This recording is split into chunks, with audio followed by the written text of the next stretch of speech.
எங்கள் வீட்டு பக்கத்துலேயே இருக்கிற செடியில் இருந்து எடுத்துகிட்டு வந்த பூ தாங்க இது. கஸ்தூரி பூ, நித்தியமல்லி பூவும் ரெண்டுமே எவ்வளோ அழகாக இருக்குது பாருங்களேன். ஃப்ரெஷ்ஷாக இப்போ தான் நான் பறித்து எடுத்துகிட்டு வந்தேன். பார்க்கவே நல்லா இருக்குல்ல. இந்த பூவை இன்றைக்கி நம்ம 2 விதமாக கட்டலாம். அதாவது 2 ஸ்டைலில் கட்ட போகிறேன் பாருங்களேன். ஒன்று பார்த்திங்கன்னா நம்ம பூக்கட்டுற நூலை எடுத்து வெறும் கஸ்தூரி பூவை மட்டும் கட்டினேன். அதே மாதிரி இன்னொரு நூல் எடுத்து வெறும் நித்தியமல்லி பூவை மட்டும் கட்டி பார்த்தேன். அது ரெண்டும் பார்க்கும்போது பாருங்களேன், அதோடய லுக்கே வேறு மாதிரி இருக்குது.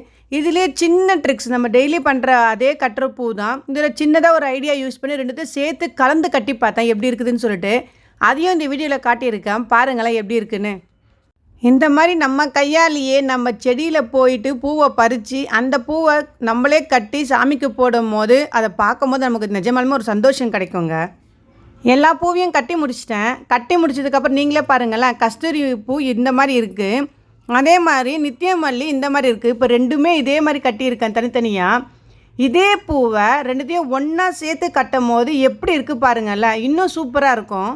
வாங்க அடுத்த ஸ்டைல் இப்போ எப்படி கட்டலான்னு பார்க்கலாம். நான் நித்தியமல்லியை முதல்ல கட்டினேன். கட்டிட்டு பக்கத்துலேயே கஸ்தூரி பூ வச்சு கட்டினேன். அதே மாதிரி நித்தியமல்லியை கட்டினேன். அதுக்கப்புறம் கஸ்தூரி பூ வச்சு கட்டினேன். இந்த மாதிரி கலந்து கலந்து கட்டும் போது பாருங்களேன், பார்க்கும் போதே நல்லா இருக்குது இல்லைங்க. தனித்தனியாக இருக்கும் போது இருந்த லுக்கே வேறு. இப்போ 2மே சேர்த்து கட்டும் போது அது லுக்கே பாருங்களேன் எவ்வளோ அழகாக இருக்குல்ல. எனக்கு நிஜமாக இந்த ஸ்டைல் தாங்க ரொம்ப பிடிச்சிருந்தது.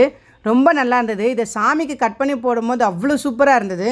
நீங்களும் எல்லாருக்கும் நிறையா நித்தியமல்லி பூ கிடைக்கும். அதே மாதிரி நம்ம ரோஸு அந்த மாதிரி இருந்தால் கூட கலந்து கட்டி பாருங்கள் எவ்வளோ நல்லாயிருக்குன்னு சொல்லிட்டு.